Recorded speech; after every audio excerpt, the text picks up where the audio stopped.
what draws you as a casting director, and what do you think a lot of casting directors look for in a script? Most of the projects I've done, independent films I've done, were written and or directed or produced by friends.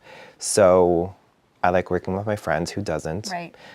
So that makes it, that's the most appealing part, because you know you're going to be taken care of, and you know this person, and you know how they work, and you can be honest with them. Yeah. And I mean, you can be honest with anyone, but it's easier. It's easier. It's easier. Like if you and I were working on something together, I could tell you straightforward, like, I don't know, anything. Like, this isn't going to happen, Stacy. Yeah. Let it go. Yeah.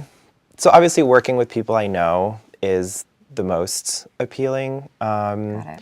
If I'm approached about a project from someone I don't know, obviously, if it's not financed and there's no pedigree, again, it is an uphill battle. Right. And it takes a lot of attention, and it depends how busy I am with other things. I don't know. If I don't have a lot On your plate. on my plate, it's a little easier to you know, stay on top of unfinanced projects and attaching actors.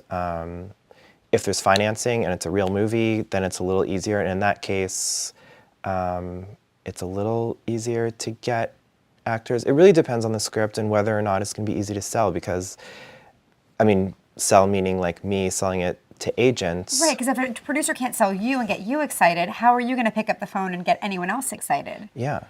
Unless they're backing up a Brinks truck at your house, and then maybe Eric would consider your project. I don't know.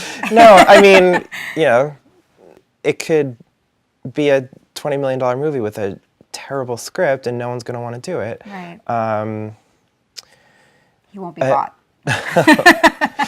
No, it's just really like our relationship with agents and managers and representatives is really built on trust and our taste. And if I'm telling an agent or a manager, like, this is a good project, I have to believe that. Yeah, and you only get to say that so many times and it not be true for people to stop taking your phone calls. Exactly. And you haven't gotten where you've gotten by having mediocre taste. You have phenomenal taste. You only work on incredible things. Thank you. It really depends on the material and whether or not I believe in it, and also if it's going to be fun to cast. Right, right. Because at the end of the day, like you said, it's about, you know, being with your friends, and even if someone is a person you haven't worked with before, ultimately the goal is longevity and working with people you like over and over again. And it does have to have an element of fun, right? Yeah, yeah. So let's talk about agents. Yes. On a very basic level, what draws agents, do you think?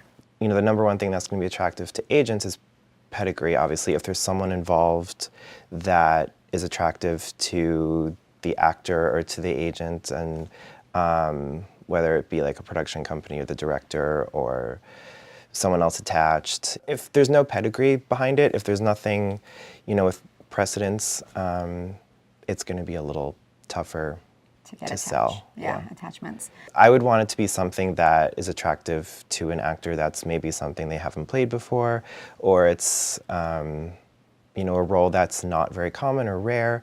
A very straightforward, not very exciting role, you're probably not going to get a huge name to do it for little money, because They get the scripts probably once a day. Yeah. Once a week minimum. Yeah. Right? Yeah. So it's going to want to be something that an actor's going to want to sink their teeth into.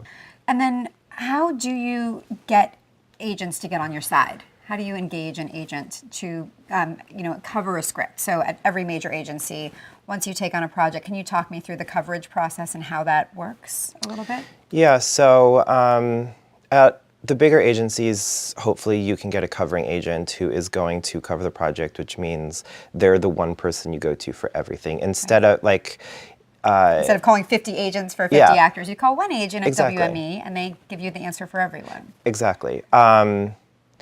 Some of the larger agencies won't give covering agents to unfinanced films. Got it. So we're back to have the money in the bank to be taken seriously. Having the money in the bank is key to having it being taken seriously, because there's so many independent projects that are unfinanced, that are dependent on their cast contingent, and they're like, well, let's attach cast and then get the money. That is an uphill battle, because agents tend to not take those very seriously. I've worked on those before, where you make an offer to an actor for that, looking for them, because you know that process is looking for the actor to read the script, say they want to do it and then sign, a letter of intent saying that they're creatively on board, so you can take that letter and try and get financing. That is a long process. And some agents won't even bring those things to their clients, in which case You're back to square one. you're back to square one, and personal relationships are going to be your friends. Right, because like you said, to get really high-level talent on an independent budget, you have to be offering something special. And if your hook is needing them to be the bait to attract everyone else, you're not really bringing anything unique or special to the table. Yeah. Right? Yeah.